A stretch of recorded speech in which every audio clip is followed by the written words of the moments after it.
Big big good news তোমাদের সাথে এবারে ফাইনালি চলো শেয়ার করেই দিই। 9 মাসের স্বাদের দিন কিন্তু ঠিক হয়ে গিয়েছে। সেই দিনই কিন্তু আমার অ্যানিভার্সারি মানে বিবাহ বার্ষিকী। তো আমাদের নিয়মে বাপের বাড়ি থেকে দেওয়া হয়, তবে এটা স্পেশালি স্বাদের জন্য। 9 মাসের স্বাদে আমাদের পিঠে পুলিটাই দেওয়ার নিয়ম এবং পায়েসটা। আজকে সকালের ব্রেকফাস্টে এত স্পেশাল কেন বলো তো? এই দেখো, মা পাঠিয়েছে একদম গরম গরম লুচি আর সাদা আলুর তরকারি, আর এই যে ডিম সিদ্ধ। শীতের সকালের পারফেক্ট ব্রেকফাস্ট। আর কি চাই বলো? আমি তো লুচি আলুর তরকারি দিয়ে ব্রেকফাস্ট করলাম, আর ইনি আবার বললেন যে লুচি খাবেন না। কি খাচ্ছেন? ব্রাউন ব্রেড দিয়ে আজকে বানিয়েছি, বলো। স্যান্ডউইচ বানিয়েছি, একটু ক্রিম চিজ দিয়ে দিয়েছি, শসা, টমেটো আর ডিম সিদ্ধ স্লাইস করে। টেস্টি লাগছে, আর একটু একদিকে সস দিয়েছি। দেখালেই হতো রেসিপিটা, আমি আর তাড়াহুড়ো করে খিদে পেয়েছে বলছে, সেই কারণে আর দেখাতে পারলাম না। নেক্সট দিন তোমাদের সাথে বানালে অবশ্যই শেয়ার করব রেসিপিটা। হ্যাঁ, সবাই জানে, তাও ভালো লেগেছে এটাই। তো আমার আগেই ব্রেকফাস্ট হয়ে গিয়েছে, তবুও আমি একটু টেস্ট করব।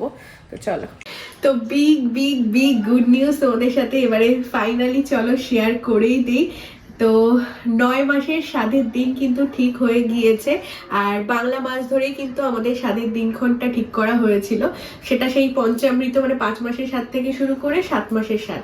7 মাসের স্বাদ হয়েছিল পৌষ মাসে, তো সেই হিসাবে কিন্তু বাংলা মাস হিসাবে ফাল্গুন মাসে হয়, এবং ইংরাজি মাসে কিন্তু ফেব্রুয়ারি মাসে। তো স্বাদের দিনটা ভীষণই স্পেশাল, তার কারণটাও তোমাদের সাথে শেয়ার করি। যেহেতু বললাম big big big good news, তার রিজনটা হলো যেদিন আমার স্বাদের ডেটটা পড়েছে সেই দিনই কিন্তু আমার অ্যানিভার্সারি মানে বিবাহ বার্ষিকী, মানে একই দিনে পড়ে গিয়েছে। এর পরের যে ডেটটা ছিল সেটা খুবই কাছাকাছি, তো সেই কারণে হচ্ছে কি আমরা ওই ডেটটাই সিলেক্ট করলাম, এবং মানে খুব সৌভাগ্যবশত ওই দিনই আমাদের অ্যানিভার্সারি। ভালো দিন, মানে আমার 7 মাসের স্বাদের দিনটাও কি হয়েছিল, ওই দিন ছিল 25শে ডিসেম্বর, তাই না? মানে একটা স্পেশাল দিন ছিল। মানে এই দিনগুলো একটু এমনি স্পেশাল হয়, আর স্পেশাল দিনগুলোতে পড়লে তো আরো বেশি স্পেশাল হয়। এটা যেমন আমার অ্যানিভার্সারির দিন পড়েছে, সেটার জন্য আমরা ভীষণ খুশি। 9 মাসের স্বাদটা কিন্তু আমাদের নিয়মে বাপের বাড়ি থেকে দেওয়া হয়, তো তোমাদের সাথে তো সব শেয়ার করব। এত বড় করে হবে না যেমনটা কিনা 7 মাসের স্বাদে হয়েছিল, তবুও রিচুয়ালস। এবং অনেকেই বলেছিলে যে 7 মাসের স্বাদে পায়েস কেন খাওনি, তো ফাইনালি 9 মাসের স্বাদে কিন্তু আমাকে পায়েস দেওয়া হবে, পিঠে দেওয়া হবে, আরো যে আমাদের নিয়মগুলো রয়েছে সবটাই তোমাদের সাথে শেয়ার করব। সেই সাথে টুকিটাকি কেনাকাটা, এবং স্পেশাল ডে যেহেতু বললাম অ্যানিভার্সারি, তো দুটো মিলিয়েই কিন্তু অনুষ্ঠানটা হবে, আর সবটাই কিন্তু হবে বাপের বাড়িতে। তোমাদেরকে এখনো পর্যন্ত এতটুকু বলে রাখলাম, বাদ বাকিটা তো পরপর ব্লগে শেয়ার করবই। তবে আর খুব বেশি দিন বাকি নেই, কারণ আজকেই হচ্ছে গিয়ে ফেব্রুয়ারির 4 তারিখ পড়ে গেল, বলো। তো তোমাদের সাথে শেয়ার করবো, আর তোমাদের নিয়মগুলো একটু জানিও, বা তোমাদের কাদের কাদের স্বাদ রয়েছে, কারা কারা আমার মতো প্রেগনেন্সি জার্নিতে রয়েছে, অবশ্যই কিন্তু কমেন্ট করে জানিও। আর সবার আগে আমার জন্য অনেক অনেক আশীর্বাদ করো আমাদের এই দুজনের জন্য, যাতে বাকি যে অল্প কটা দিন রয়েছে, মাস আর বলবো না, বাকি যে দিনগুলো রয়েছে সেই দিনগুলো যেন খুব ভালোভাবে, এনার্জেটিক ভাবে, অ্যাক্টিভ ভাবে, হাসি খুশিতে কাটিয়ে দিতে পারি, এতটুকুই শুধু চাওয়া। তো আশা করি তোমাদের নিউজটা খুব ভালো লেগেছে। আমি ভাবছিলাম যে কদিন পরে শেয়ার করব, না থাক, এখন থেকেই তোমাদের সাথে শেয়ার করে দিলাম, কারণ তোমরা হলে আমার ফ্যামিলি মেম্বার, দিয়াস লাইফস্টাইল ফ্যামিলি মেম্বার। তো চলো, কেমন লাগলো নিউজটা ঝটপট কমেন্ট করো, আমি রিপ্লাই দেবো প্রত্যেকের কমেন্টে। আজকে দিদি এক ঝুড়ি সবজি কেটে দিয়ে গিয়েছে, দেখো, মানে সব রকম সবজি আজকে বর নিয়ে এসেছে। পরপর একটু মানে মাছ মাংস এইসব খাওয়া হচ্ছিল বলে বললো যে আজকে একদম ভেজ খাওয়া হবে, ভেজ না মাংসও আছে। তো এখানে দেখো কত রকমের সবজি আছে, কুমড়ো, ডাঁটা, এটা হচ্ছে গাঠি কচু, এগুলো হচ্ছে মিষ্টি আলু, এক এক রকম শেপ করে কাটতে বলেছি, ভেন্ডি রয়েছে, ঝিঙে রয়েছে, আর কি, আর হচ্ছে ডাঁটা, এমনি আলু, ডাঁটা, হ্যাঁ। এগুলো দিয়ে একটা, যদি সয়াবিন দিতে বলে একটু সয়াবিন দিয়ে একটা নিরামিষ তরকারি একটু ঝোল ঝোল করে বানাবো।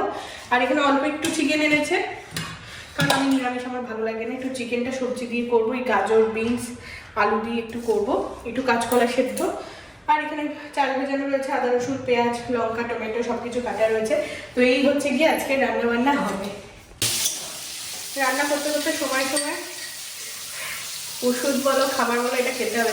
কলা পাতা খাচ্ছিলাম, মানে খাবো বলে নিয়ে বারান্দায় বসেছিলাম, তারপরে কি একটা কাজ উঠেছি সেই বারান্দাতেই পড়ে রয়েছে, তো এটা খেয়ে নিই তারপর কলাটা খাবো।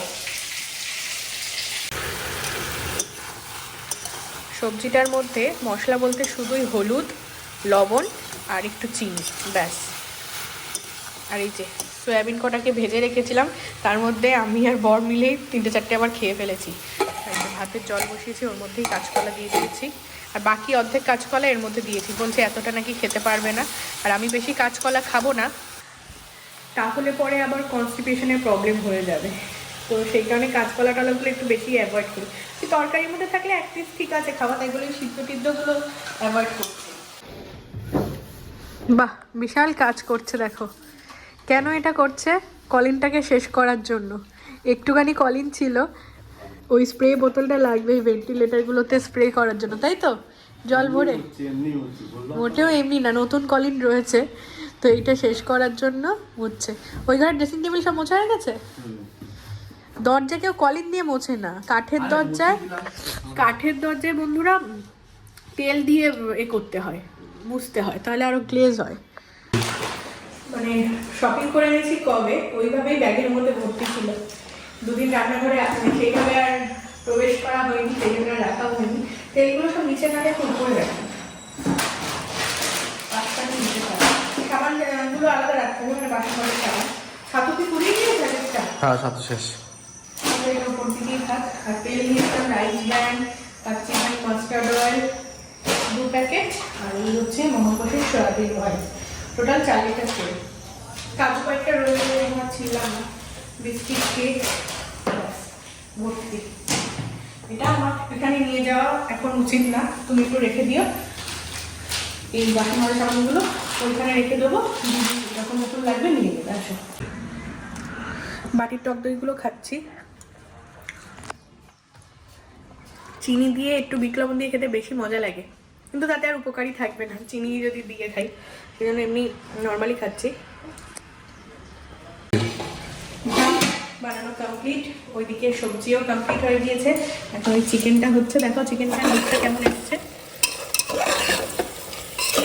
এর মধ্যেও মানে মশলা বলতে হলুদ আর লঙ্কার গুঁড়ো সামান্য, হলুদ লঙ্কার গুঁড়োটা না দিলে মরিচ গুঁড়ো দিলেও হয়, সেটা একদম প্রপার স্টিউটা হয়। কিন্তু কি বলতো, তখন ওই মাংসটা সাদা সাদা মতো থাকে, তো দেখতে ভালো লাগে না। একটু ভাত দিয়ে খাবো একেবারে বাঙালি মাংসের ঝোলের মতো, তো সেই কারণে। নাহলে তেল মশলা সব কিছুই কিন্তু একদম কম, আলাদা করে পুরো মশলা টশলা কিছুই না। তো চলো ভালো করে একটুখানি কষিয়ে নিই। এবারে জল দিয়ে প্রেশার কুকারে জাস্ট 2টো সিটি মেরে নেবো, তাহলে একদম সফট হয়ে যাবে। আলু বলো, গাজর বলো, চিকেন বলো, 2টো জোরে জোরে সিটি মেরে নেবো। তো চলো রান্না বান্না কমপ্লিট। এই হলো তোমার? ইয়েস। কটা বাজে দেখেছো? দেখো শুটও হয়ে গেল আর ফেসিয়ালও হয়ে গেল, দেখিয়ে দাও এখানে কি অবস্থা। আর শুধু একা করিনি, তুমি আমায় বলছো এখনো আরে জামা পরে এগুলো তো মানে ওয়েস্টেজ হবে বলে আমি পরে নিলাম। তো এটা কিন্তু খুবই ভালো, বুঝলে তো। এখন ফেসিয়াল করে নিলাম, মুখটা কেমন লাগছে একটু দেখিয়ে দাও। ঘেমে গেছি আমি গরমে। তো চলো এবারে জলদি স্নান করে নিই, দেন হচ্ছে লাঞ্চ করবো। তো চলো রান্না বান্নাগুলো তোমাদেরকে দেখিয়ে দিই। এই যে রয়েছে চিকেনের ঝোল বা স্টিউ, এটা হচ্ছে শাকমেশালি সবজি, আর এই কাঁচকলা সিদ্ধ দিয়ে ভাত রয়েছে, আর রয়েছে স্যালাড। তো এই হচ্ছে কি আজকে আমাদের রান্না বান্না। চিকেনের সবজি দিয়ে ঝোল, আহা এরকম পাতলা পাতলা ঝোল, আর কি চাই। ঝোলের কনসিস্টেন্সিটা দেখো, একদম পাতলা, আর চিকেন একদম সফট। আহা। গুড ইভিনিং, সন্ধ্যের চা ইজ ম্যান্ডেটারি। তো দুজনের চা আর সাথে হচ্ছে বিস্কিট, এই যে ক্র্যাক জ্যাক বিস্কিট, এরকম ছোট ছোট পাউচ থাকে বলে অনেক সুবিধা, আলাদা করে কন্টেনারে ভরার আর দরকার হয় না, তাই না? শাড়ি খুলে বসলে নাকি এখন? হ্যাঁ, এখন হচ্ছে তুমি যাবে, নিজেই যাবে, আবার নিজেই বলছো ভিডিও অন করে। তো বন্ধুরা তোমাদেরকে বলি, এখন বরমশাই যাবে ব্লাউজ মেক করতে দিতে, কারণ আমি আর যাব না, কারণ বাইক নিয়ে যাবে। আর খুব মানে ক্রাউড রাস্তা আমাদের বসিরহাটে, তাই না? খুব ছোট রাস্তা, সেই জন্য গাড়ি নিয়েও যাওয়া যাবে না। কালকে অলরেডি বেরিয়েছি, আর বেশি বেরোলে ঠান্ডাও লেগে যাবে। তো এই দেখো এই শাড়ির ব্লাউজ পিসটা, এই শাড়িটা কিন্তু আমার সাধের দিদাদের দরুন আমি পছন্দ করে কিনেছিলাম, মামার বাড়ির দরুন। তো ব্লাউজ পিস আলাদা করে কাটার দরকার নেই, এর সাথে রেডিমেড ব্লাউজ পিসটা রয়েছে। তারপর তোমাদেরকে খুলেই দেখাই। মনে হয় ওই স্লিভসেই শুধু কাজটা পড়বে, পিঠের দিকে মনে হয় পড়বে না। না, পিঠে পড়বে না, জাস্ট স্লিভসেই পড়বে। তবে আগের মতো ভুল আর ওকে আমি করতে দেবো না, কারণ লাইলিন মানে যেখানেই ব্লাউজ বানায় যে সেই হচ্ছে লাইলিন কিনে ফিনে নেবে, না হলে আবার ভুল করবে। কারণ এটা একদমই লাইট কালার, ভালো লাইলিনই দিতে হবে এর সাথে। আর সাদা পাইপিং, এবং লেসটা আমি ওখান দিয়ে লাগাবো না, লেস আমার মা খুব ভালোভাবে লাগিয়ে দেয়, হোয়াইট যে পার বা লেস যেটাকে বলে সেইটা। তো জামদানির সাথে কিন্তু এখন লেস লাগানো ব্লাউজগুলো বা জামদানির শাড়িতেও লেস লাগানোটা খুব ট্রেন্ডিং চলছে, তো শাড়িতে আর আলাদা করে লাগাবো না। তো এটা কিন্তু সাধের দিনের জন্য নয়, মানে সাধের জন্য তো নতুন শাড়ি কিনবো, এটাও যদিও নতুন শাড়ি, সাধের শাড়িটা তো মা বাবা মানে মায়েদের তরফ থেকে নতুন কেনা হবে। আর এইটা ভাবছি, গেস করো, স্পেশাল একটা অকেশন রয়েছে, সেই অকেশনেই পরবো। তো এই যে ব্লাউজটা এবারে বানাতে দেয়া হবে, দিতে যাবে প্রবীর। আমি একটা ব্লাউজ দিয়ে দিচ্ছি, কটন ব্লাউজ, যাতে কি মাপটা একদম ঠিক থাকে। আর নর্মাল ডিজাইন করে দেবো, এর সাথে বেশি ভালো ডিজাইনের দরকার হয় না। আর এই তো শাড়িটা রয়েছে। চলে এসেছি বন্ধুরা এই বাড়িতে, কিছুক্ষণ মায়ের সাথে থাকি, ততক্ষণে প্রবীর গিয়ে কাজটা মিটিয়ে আসে। চল। আর মা আজকে আর ডাকতে হয়নি, দাঁড়িয়েই রয়েছে। তো তোমাদেরকে একটা জিনিস দেখাই, এই দেখো বন্ধুরা, মা একটা দারুণ সুন্দর নতুন চুড়িদার পরেছে। আমি ভাবলাম চলো তোমাদের সাথে শেয়ার করি। এটার ওয়ার্কটা সত্যি খুবই সুন্দর। এই যে স্লিভসের ওয়ার্কটা দেখো, পুরো ফ্রন্টে আছে, সামনেটা পুরো ওয়ার্ক, এবং প্যান্টটা রয়েছে এরকম স্ট্রেট কাট পালাজো টাইপের, আর ফুল দুপাট্টাটাতে ওয়ার্ক করা রয়েছে। ভাল লাগছে, কিন্তু তোমার লুকটাই চেঞ্জ হয়ে গিয়েছে, কারণ তুমি এই টাইপের তো পরো না, তো হোয়াইটের মধ্যে কিন্তু খুবই সুন্দর। তো তোমরা জানিও, তো যদি লিঙ্ক চাও অবশ্যই কমেন্ট করবে, লিঙ্ক কিন্তু আমি তোমাদেরকে ভিউ প্রোডাক্টে ট্যাগ করে দেবো। আর মাকে কেমন লাগছে জানিও, তোমার কেমন লেগেছে? খুব পছন্দ হয়েছে। এই জিনিসটাও তোমাদের সাথে শেয়ার করে দিই, হঠাৎ দেখলাম এই ঘরে রাখা রয়েছে। তো এটা হচ্ছে গিয়ে কি পিঠে বানানো হবে এতে? কাস্তে পিঠে বা সাজের পিঠে বা চিতই পিঠে, যে যে নামে এটাকে পরিচিত। তো পৌষ মাস তো চলে গেছে, পৌষ পার্বণে পিঠে খাওয়া মায়েদের হয়ে গেছে, বাট সেরকম পিঠে খাইনি। তবে এটা স্পেশালি সাধের জন্য, 9 মাসের সাধে আমাদের পিঠে পুলিটাই দেওয়ার নিয়ম, এবং পায়েসটা। তো সেই জন্য মাই একেবারে মাটিরটা কিনে এনেছে। দিন ভালো কবে একটা ছিল, সেই জন্য মাটিরটা কিনে এনেছে। আর আমাদের ননস্টিকের ছিল আগে, কিন্তু ননস্টিকেরটা সেই ভালোভাবে হয় না। এগুলোতে না মাটির জন্য একটা মাটির পোড়া পোড়া একটা গন্ধটা হয়। আর অনেককে দেখেছি এটা গ্যাস ওভেনে শুকিয়ে রাখতে হবে, গ্যাস ওভেনেও করা যায় আশা করি। তলাটা মাটি মাখিয়ে রাখতে করা যাবে বলেছে, কমিয়ে অনেকক্ষণ রেখে হিট করে নিয়ে তারপর আস্তে আস্তে, তাহলে আর ফাটবে না। তো তোমরাও জানিও বন্ধুরা, কাঠের জালে তো সবচেয়ে ভালো হতো। আমাদের এই বাড়িতেও কাঠের উনুন ছিল, তখন দেখতাম মা ঠাম্মি সবাই মিলে করতো, বাট এখন তো কাঠের উনুনের ব্যবস্থা নেই। তো দেখা যাক, অল্প কটা ভালোভাবে হলেই হবে। এই দেখো বরমশাই চলে এসেছে, আবার বাইরের খাবার। খাও খাও, ফুচকা আছে, রুটি আছে, মোগলাই আছে। রুটি তো রাতের জন্য। থাক থাক, খুলতে হবে না, আরে মাকে ট্রে আনতে দাও আগে। এই যে দেখো সবকিছু ঢালা হয়ে গিয়েছে, মানে কি বলবো, সেই সন্ধ্যের প্রচুর আয়োজন মনে হচ্ছে। ফুচকা, আলু মাখা, মানে ফুচকার আলু, টক জল, মোগলাইটা না বসে খেলে বেশি মুচমুচে থাকে, এতটা দূর থেকে এনেছে না, গরম একদম মানে ঘেমে গেছে। তো তরকারি দেওয়া রয়েছে, স্যালাড রয়েছে। তো চলো এবারে আমরা সবাই মিলে বসে খাওয়া দাওয়া করবো। আমি একটু টেস্ট করব, আর বাকিরা সবাই খাওয়া দাওয়া করবে। তো চলো। হেভি, তাই বলে খাটে রাখবে না কিন্তু, ফুচকাটা রাখা যেতে পারে। কেমন, ভালো? ফুচকা ভালো না? হ্যাঁ। আর কত করে নিয়েছে বললে? 10 টাকায় 4টে।